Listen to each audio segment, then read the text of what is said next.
Please subscribe my channel Smart Learning with Sunil and press the bell icon for latest update. नमस्कार दोस्तों, smart learning with Sunil channel में आपका स्वागत है।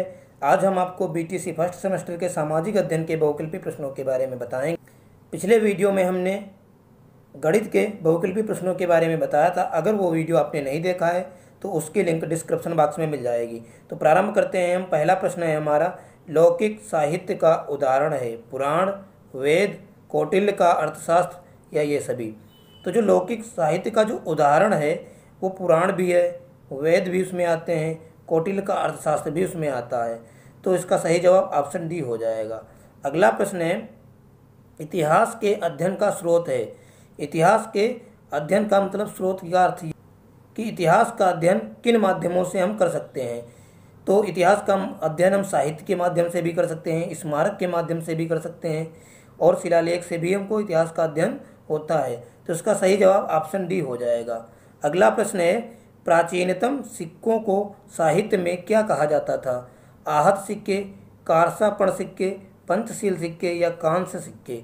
तो प्राचीन काल में सिक्कों को साहित्य में कारसापण सिक्के कहा जाएगा। तो इसका सही जवाब ऑप्शन बी हो जाएगा। अगला प्रश्न है, इतिहास को राष्ट्र की स्मरण शक्ति किसने कहा था? स्पेंगलर ने, हीगल ने, डॉक्टर राधाकृष्णन ने या बटलर ने। तो इतिहास को राष्ट्र की स्मरण शक्ति डॉक्टर राधाकृष्णन ने कहा था। तो इसका सही जवाब ऑप्शन सी हो जाएगा। अगला प्रश्न है, ईरान का राज्यवेद कौन था? टेसियस, मेगास्थनीज, प्लिनी या डायमेकस। तो ईरान का जो राज्यवेद था वो टेसियस था। तो इसका सही जवाब ऑप्शन ए हो जाएगा। अगला प्रश्न है, विष्णु पुराण के संबंधित वंश का नाम है? आंध्र, सातवाहन, गुप्त वंश, मौर्य वंश या फिर नंद वंश। तो विष्णु पुराण के जो संबंधित वंश का नाम है वो मौर्य वंश है। तो इसका सही जवाब ऑप्शन सी हो जाएगा। अगला प्रश्न है, मानव के सर्वप्रथम किस धातु का प्रयोग किया था? मानव जो है वो सर्वप्रथम किस धातु का प्रयोग किया था? तो मानव ने सर्वप्रथम तांबा का प्रयोग किया था। तो इसका सही जवाब ऑप्शन बी हो जाएगा। अगला प्रश्न है, मानव द्वारा उपयोग में लाई गई पहली फसल थी? चावल, जौ, चना या गेहूँ। मानव ने सर्वप्रथम प्रयोग में लाई जो फसल थी वो गेहूँ प्रयोग किया था। तो इसका सही जवाब ऑप्शन डी हो जाएगा। अगला प्रश्न है, प्रसिद्ध पशुपति की मोहर कहाँ से मिलती है? हड़प्पा सभ्यता से, मोहनजोदड़ो सभ्यता से या लोथल से या रंगपुर से। तो पशुपति की मोहर जो मिलती है वो मोहनजोदड़ो की सभ्यता से मिलती है। तो इसका सही जवाब ऑप्शन बी हो जाएगा। अगला प्रश्न है, निम्नलिखित में से किसको इतिहास का पिता माना जाता है? टेसियस को, हेरोडोटस को, फाहियान को, ह्वेनसांग को। तो इतिहास का जो पिता है वो हेरोडोटस को माना जाता है। तो इसका सही जवाब ऑप्शन बी हो जाएगा। अगला प्रश्न है, इतिहास स्वदेश प्रेम की भावना को जागृत करने का प्रयत्न करता है। ये कथन है हीगल का, गार्लिक का, बटलर का या ये सभी। तो इतिहास स्वदेश प्रेम की जो भावना जागृत करने का है ये कथन दिया था गार्लिक जी ने। तो इसका सही जवाब ऑप्शन बी हो जाएगा। अगला प्रश्न है, भारत का राष्ट्रीय आदर्श वाक्य सत्यमेव जयते कहाँ से लिया गया है?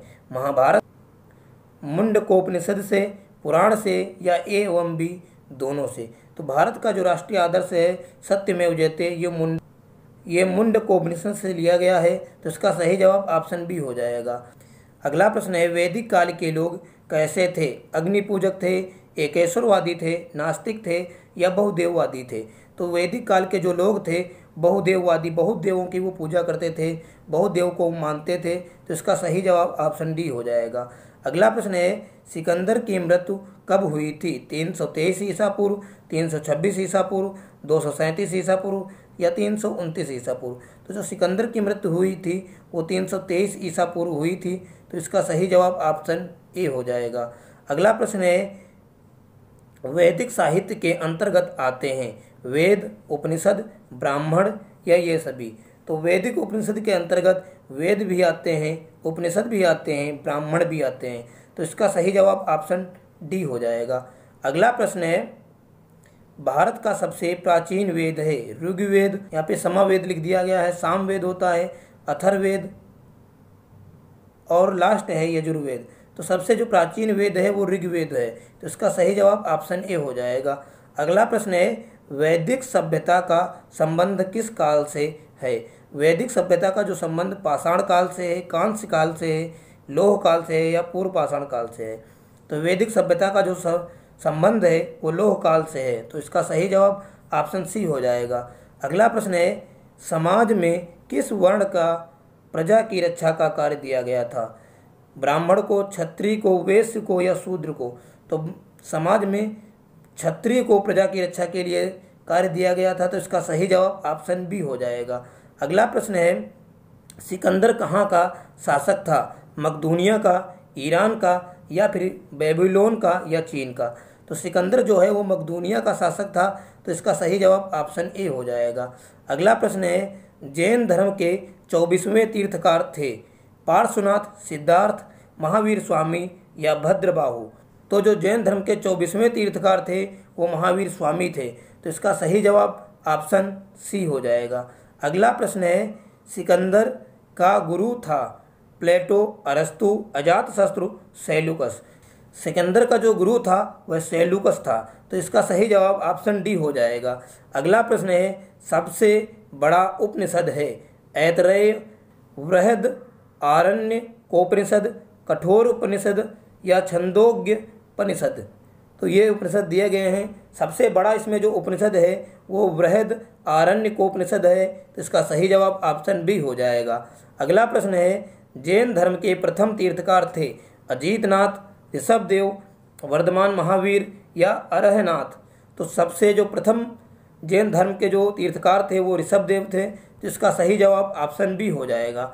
अगला प्रश्न है, फराहो कहा जाता था? सम्राट को, पुरोहित को या फिर व्यापारियों को या दासों को? तो फराहो जो कहा जाता था वो सम्राटों को कहा जाता था, वहाँ के जो सम्राट हुआ करते थे। तो इसका सही जवाब ऑप्शन ए हो जाएगा। अगला प्रश्न है, सर्वप्रथम कागज की मुद्रा का प्रचलन किया था? मिस्र वासियों ने, चीन वासियों ने, भारतवासियों ने या सुमेरिया वासियों ने? तो सर्वप्रथम जो कागज की मुद्रा का प्रयोग किया था वो चीन वासियों ने किया था। तो इसका सही जवाब ऑप्शन बी हो जाएगा। अगला प्रश्न है, बारूद का सर्वप्रथम निर्माण किया था? मेसोपोटामिया ने, चीन ने, मिस्र ने या रोम ने? तो बारूद का सबसे पहले जो निर्माण किया वो भी चीन ने ही किया था। तो इसका सही जवाब ऑप्शन बी हो जाएगा। अगला प्रश्न है, मुद्रण काल के प्रथम आविष्कारक कौन थे? यूनानी, रोमन, ईरानी या चीनी? तो मुद्रण काल के प्रथम आविष्कारक जो थे वो चीनी थे। तो इसका सही जवाब ऑप्शन डी हो जाएगा। अगला प्रश्न है, महावीर स्वामी का जन्म कहाँ हुआ था? वैशाली में, पाटलिपुत्र में, राजगीर में, पावापुरी में? तो महावीर स्वामी का जो जन्म हुआ था वो वैशाली में हुआ था। तो इसका सही जवाब ऑप्शन ए हो जाएगा। अगला प्रश्न है, बुद्ध के सर्वप्रिय शिष्य थे? उपाली, स्वरकामी, आनंद व सुमित्र? जो बुद्ध के सर्वप्रिय शिष्य थे वो आनंद थे। तो इसका सही जवाब ऑप्शन सी हो जाएगा। अगला प्रश्न है, चंद्रगुप्त मौर्य के गुरु का नाम था? चाणक्य, तुशास्क, मेगस्थनीज या फिर उपगुप्त? तो चंद्रगुप्त मौर्य के जो गुरु का नाम था वो चाणक्य था। तो इसका सही जवाब ऑप्शन ए हो जाएगा। अगला प्रश्न है, मध्य पाषाण काल में आदि मानव किस प्रकार के हथियारों का प्रयोग करता था? नुकीले, कम धार वाले, तेज धार वाले, नुकीले तथा तेज धार वाले दोनों? तो मध्य पाषाण काल में जो आदिमानव था वो नुकीले तथा तेज धार वाले हथियारों का प्रयोग करता था। तो इसका सही जवाब ऑप्शन डी हो जाएगा। अगला प्रश्न है, पहिए का आविष्कार किस काल में हुआ था? पुरापाषाण काल में, मध्य पाषाण काल में, नवपाषाण काल में या ताम्र काल में? तो पहिए का जो आविष्कार हुआ था वो नवपाषाण काल में हुआ था। तो इसका सही जवाब ऑप्शन सी हो जाएगा। अगला प्रश्न है, नवपाषाण कालीन संस्कृतियों का प्रारंभ हुआ था 6000 वर्ष पूर्व, 7000 वर्ष पूर्व या फिर 5000 वर्ष पूर्व या 8000 वर्ष पूर्व हुआ था?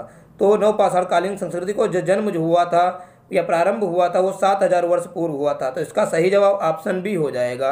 अगला प्रश्न है, कृषि काल एवं पशुपालन का प्रारंभ किस काल में हुआ था? पुरापाषाण काल में, नवपाषाण काल में, ताम्र काल में या लोह काल में? तो कृषि का जो आरंभ हुआ था या पशुपालन का आरंभ जो हुआ था वो नवपाषाण काल में हुआ था, क्योंकि नवपाषाण काल में पहिए का भी आविष्कार हुआ। पहिए के आविष्कार से फिर कृषि करना और भी आसान हो गया था। तो इसका सही जवाब ऑप्शन बी हो जाएगा।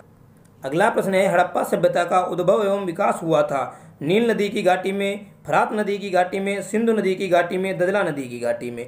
तो हड़प्पा सभ्यता का उद्भव जो हुआ था वो सिंधु नदी की घाटी में हुआ था। तो इसका सही जवाब ऑप्शन बी हो जाएगा। अगला प्रश्न है, हड़प्पा सभ्यता थी ताम्रयुगीन, कांस्ययुगीन, लोहयुगीन, ताम्रपाषाण युगीन। तो हड़प्पा सभ्यता जो थी वो कांस्ययुगीन थी। तो इसका सही जवाब ऑप्शन बी हो जाएगा। अगला प्रश्न है, हड़प्पा सभ्यता से संबंधित नृत्य करती हुई स्त्री की मूर्ति बनी है चांदी की, स्वर्ण की, पाषाण की, कांस्य की। तो कांस्य, जो हड़प्पा सभ्यता थी वो कांस्य युगीन थी। तो इसलिए जो नृत्य करती हुई स्त्री की मूर्ति बनी है वो कांस्य की ही बनी हुई है। तो इसका सही जवाब ऑप्शन डी हो जाएगा। अगला प्रश्न है, चीन की सभ्यता किस नदी घाटी में विकसित हुई थी? नील नदी में, दजला नदी में, फरात में या ह्यांगहो में? चीन की जो सभ्यता है वो ह्यांगहो नदी में विकसित हुई थी। तो इसका सही जवाब ऑप्शन डी हो जाएगा। अगला प्रश्न है, जिगुरत क्या थे? सुमेरियन देवालय थे, मेसोपोटामिया राजमहल थे, मिस्री देवालय थे या मिस्री राजमहल थे? जो जिगुरत थे वो सुमेरियन देवालय थे। तो इसका सही जवाब ऑप्शन ए हो जाएगा। अगला प्रश्न है, वेद लिखे गए हैं पाली भाषा में, प्राकृत भाषा में, संस्कृत भाषा में या ब्राह्मी भाषा में? वेद जो लिखे गए हैं वो संस्कृत भाषा में लिखे गए हैं, क्योंकि देवों की भाषा जो है वो संस्कृत है। तो इसका सही जवाब ऑप्शन सी हो जाएगा। अगला प्रश्न है, साम का अर्थ है यज्ञ, मंत्र, स्तुति या फिर गान? तो जो साम का अर्थ है वो गान से होता है, क्योंकि सामवेद में गान, संगीत का अधिकतम वर्णन किया गया था।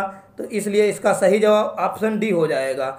अगला प्रश्न है, वेदों की संख्या के लिए गद्य में लिखा गया साहित्य कहलाता है वेदांग, ब्राह्मण, उपनिषद, आरण्यक? तो वेदों की संख्या को जो गद्य में लिखा गया साहित्य है उसको ब्राह्मण कहते हैं। तो इसका सही जवाब ऑप्शन बी हो जाएगा। अगला प्रश्न है, वेदांग कितने हैं?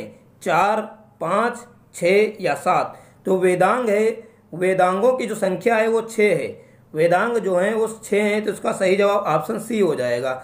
अगला प्रश्न है, सूर्य एक है ग्रह, मंदाकिनी, पुच्छल तारा या फिर तारा है? तो जो सूर्य एक तारा है तो इसका सही जवाब ऑप्शन डी हो जाएगा, क्योंकि तारा वो होता है जिसका स्वयं का प्रकाश और स्वयं की ऊष्मा होनी चाहिए। तो सूर्य में स्वयं का प्रकाश होता है और स्वयं की उसकी ऊष्मा है। तो इसका सही जवाब ऑप्शन डी हो जाएगा। अगला प्रश्न है, पृथ्वी और सूर्य के बीच की दूरी है 10 crore kilometre, 14.96 crore kilometre, 18 crore kilometre, 20 crore kilometre? तो पृथ्वी और सूर्य के जो बीच की दूरी है वो 14.96 करोड़ किलोमीटर है। तो इसका सही जवाब ऑप्शन बी हो जाएगा। अगला प्रश्न है, पृथ्वी के जुड़वा ग्रह के नाम से जाना जाता है शनि, बृहस्पति, शुक्र या फिर मंगल?